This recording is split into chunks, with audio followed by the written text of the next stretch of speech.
Hello.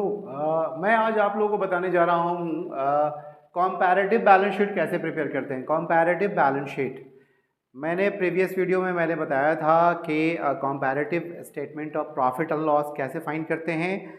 आज मैं बताने जा रहा हूँ, बहुत ही सिंपल वे में समझाऊंगा। बैलेंस शीट अगर दे रखा होता है और कह दे कॉम्पैरेटिव बैलेंस शीट आपको प्रिपेयर करना है, जिसमें ये इन्फॉर्मेशन आपका गिवन होगा, पहले से ये इन्फॉर्मेशन दिया हुआ होगा। मैं पढ़ता हूँ, from the following balance sheet of X limited as at 31 March 2021 prepare comparative balance sheet. आपको कंपैरेटिव बैलेंस शीट प्रिपेयर करना है। तो ऐसे आपका क्वेश्चन दे रखा होगा, ठीक है, जिसमें पर्टिकुलर है, नोट नंबर है 31 मार्च 2020, 31 मार्च 2021। तो सेंट्रल बोर्ड वाले जितने भी स्टूडेंट्स हैं, जो सेकेंड टर्म का एग्जाम होने वाला है, उसके लिए ये इंपॉर्टेंट है। अच्छे से प्रैक्टिस कर लो, अच्छे से लेकर के आना, सॉल्व करके आना, ठीक है। बहुत ही आसान चैप्टर भी है और स्कोर भी अच्छा करोगे अगर इसको अच्छे से सॉल्व करके आओगे। क्लियर। इक्विटी एंड लायबिलिटीज दे रखा होगा, जिसमें शेयर होल्डर फंड, जिसमें शेयर कैपिटल में इक्विटी शेयर कैपिटल दे रखा होता है 12 लाख और इधर 18 लाख दे रखा रहेगा, ठीक है। ये जो भी फिगर दिया रहा है, लेकिन ये दिया हुआ रहेगा फिगर, ठीक है। नॉन करेंट लायबिलिटीज में शो कर रहा है long term borrowing. Long term borrowing में डिवेंचर क्या होता है, हमारा लॉन्ग टर्म बोरोविंग होता है। और कोई भी लोन अगर लॉन्ग टर्म वाला है तो वो भी नॉन करेंट लायबिलिटीज में आता है। वो वैल्यू हमको दे रखा है, जो कि सिक्योर्ड लोन है, 8% डिवेंचर 6 लाख और इसका भी 6 लाख है। दोनों ईयर का दिख रहा है, यानी कि ये हमारा प्रीवियस है और ये करंट ईयर है। Clear, okay. करंट लायबिलिटीज में जानते ही हो ट्रेड पेबल होता है, बिल्स पेबल, लेकिन सिर्फ एक ही दे रखा है ट्रेड पेबल जितना था वैसा ही। जैसा क्वेश्चन है, ये क्वेश्चन दे रखा है। एसेट में नॉन करंट एसेट जिसमें आता है आपका, जैसे प्रॉपर्टी प्लांट इक्विपमेंट्स दे रखा है, जो कि फिक्स एसेट है, जिसको हम टेंजिबल एसेट भी बोल सकते हैं। तो बोल दिया है कितना, 1,50,000, 15 लाख है, 15 लाख क्लियर। और ये है 18 लाख, ठीक है, 15 लाख और 18 लाख। उसके बाद करंट एसेट में शो कर रहा है ट्रेड रिसीवेबल और कैश एंड कैश इक्विवेलेंट दे रखा है। तो ऐसा क्वेश्चन तुमको दे रखा होगा, सेम ऐसे ही रहेगा क्वेश्चन। करना क्या है तुम लोगों को, जैसे दे रखा है वैसे ही रहेगा, इसको कॉपी करना है तुमको एग्जाम में। कॉपी करने के बाद बगल में क्या करना, 2 कॉलम प्रिपेयर करना। वो क्या कॉलम होगा वो मैं बता देता हूं। एब्सोल्यूट चेंज लिख करके इंक्रीज या डिक्रीज, वो तुम्हें लिखना है। इसके बाद एक कॉलम और बनाना है, वो कॉलम देना तुम उसको लिख सकते हैं परसेंटेज चेंज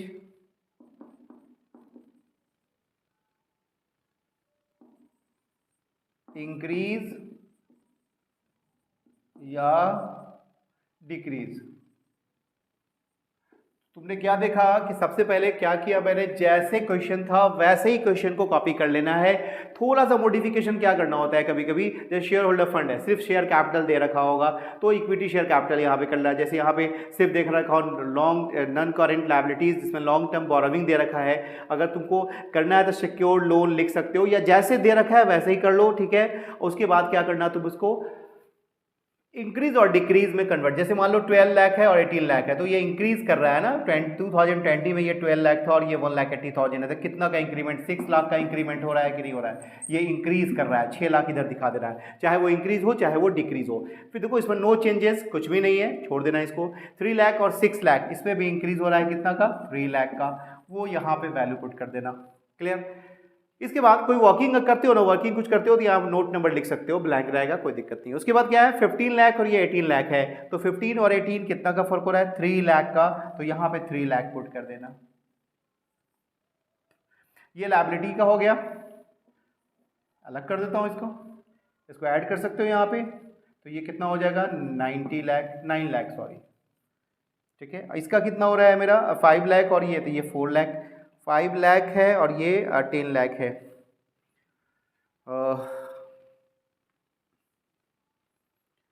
15 लाख और 5 लाख 20 और 21 लाख, ठीक है, सही है। इसका भी क्या होता है, तो यहाँ पे 5 लाख हो गया, 10 लाख, ये 5 लाख का टोटल डिफरेंस है, यहाँ पे 5 लाख का डिफरेंस है। उसके बाद 5 लाख के बाद थोड़ा शॉर्ट में लिखता हूँ, जगह नहीं है, 5 लाख का डिफरेंस यहाँ हो गया। यहाँ 1 लाख और 2 लाख है, 1 लाख का डिफरेंस हो गया, और ये हमारा है, ये भी इंक्रीज कर रहा है ना, 21 लाख और 30 लाख, यानी कि टोटल का टोटल इंक्रीज कितना, 9 लाख का इंक्रीज हो रहा है।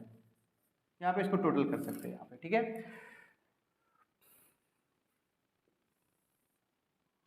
538 और 1 9 हो गया। ये तो मैंने सिर्फ इंक्रीज और डिक्रीज, किसको नहीं आता, सब्ट्रैक्शन सबको आता है, सब्ट्रैक्ट कर दो, ठीक है।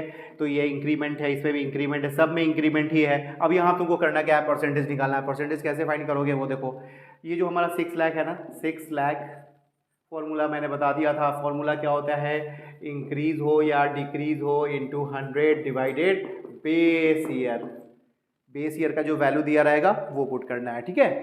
तो यहाँ पे इंटू 100 और डिवाइड क्या करना, बेस ईयर का क्या था 12 लाख, 12 लाख, ठीक है। 12 लाख से इसको डिवाइड कर देना, तो ये हमारा 12 लाख से डिवाइड कर दिया। अब जो आएगा फिगर यहाँ परसेंटेज में लिख देना है, क्लियर। तो 50% आ जाएगा ये, क्लियर।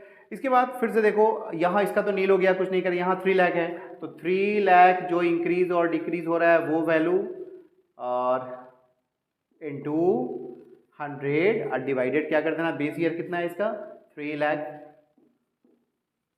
ये तो 100% हो गया। इसके बाद फिर देखो यहाँ क्या है, इस दोनों का डिफरेंस सबका इसी तरह निकालते चले जाना, 9 लाख इंटू 100 डिवाइडेड क्या कर देना 21 लाख, ठीक है।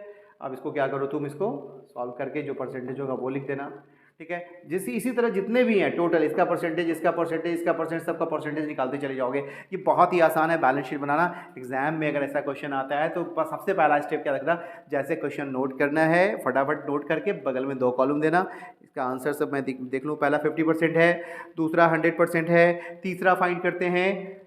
तो थर्ड नंबर वाला जो था वो हमारा कितना आएगा 42.86, चेक कर सकते हैं 42.86, यहाँ परसेंटेज लिख देना, इसका परसेंटेज लिख देना, एक एक करके नीचे तक का परसेंटेज निकालते चले जाना, ठीक है। तो इसका भी वही होएगा, 9 लाख है, इसका भी सेम इतना ही होगा, ठीक है। दोनों सेम सेम है ना, तो इसका भी इतना ही आना चाहिए। तो ठीक है, ये तो मैंने बता दिया बैलेंस शीट का। तो आपने देखा कि बैलेंस शीट, कंपैरेटिव बैलेंस। एक चीज़ मैं बता दूँ, ये जो हेडिंग लिखा हुआ है ना बैलेंस शीट का, वो मैं बता दूँ क्या लिखना। ये तो क्वेश्चन था ना, मैंने थोड़ा सा मॉडिफिकेशन किया कि 2 कॉलम बाद में बनाया। ये जो हेडिंग लिखा हुआ था बैलेंस शीट, यहाँ पे लिखना कंपैरेटिव बैलेंस शीट, कंपैरेटिव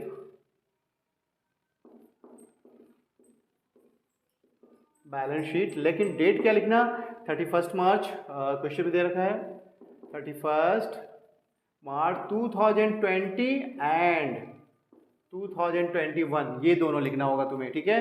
क्योंकि कंपेयर किया है ना अपने बैलेंस शीट का, तो 2 ईयर्स का दे रखा है, एक प्रीवियस ईयर है, करंट ईयर है। तो सिंपल सा तरीका है, जैसे क्वेश्चन रहेगा वैसे कॉपी करना, कॉपी करने का जैसे था, कॉपी करने के बाद आपको इंक्रीज डिक्रीज यानी एब्सोल्यूट चेंज शो करना है यहाँ पे। उसके बाद एब्सोल्यूट चेंज के बाद यहाँ पे परसेंटेज चेंज, ठीक है, इंक्रीज और डिक्रीज में परसेंटेज चेंज को शो करना है, ठीक है। जैसे लास्ट वाला इसका भी निकाल लेना, जैसे ये है 3 लाख इंटू 100 डिवाइडेड हमारा बेस ईयर कितना था 1,50,000, इसका परसेंटेज निकाल के पुट कर देना, ठीक है। तो इस वीडियो में इतना ही है। फिर नेक्स्ट वीडियो में कंपैरेटिव स्टेटमेंट, जो इसका कॉमन साइज इनकम स्टेटमेंट मैं बताऊंगा, लेकिन इससे थोड़ा सा अपडेट किया हुआ क्वेश्चन होगा, थोड़ा सा लेवल ऊपर होगा। एक मैं और प्रॉफिट एंड लॉस का जो है कंपैरेटिव जो स्टेटमेंट होगा वो मैं बताऊंगा, और दूसरा इससे थोड़ा सा लेवल बैलेंस शीट का ऊपर हो वो भी मैं बताऊंगा। तब तक इससे को बढ़िया से प्रैक्टिस करें, एक बार 2 बार देखें, 100% एग्ज़ाम में अच्छा करके आओगे। Thank you.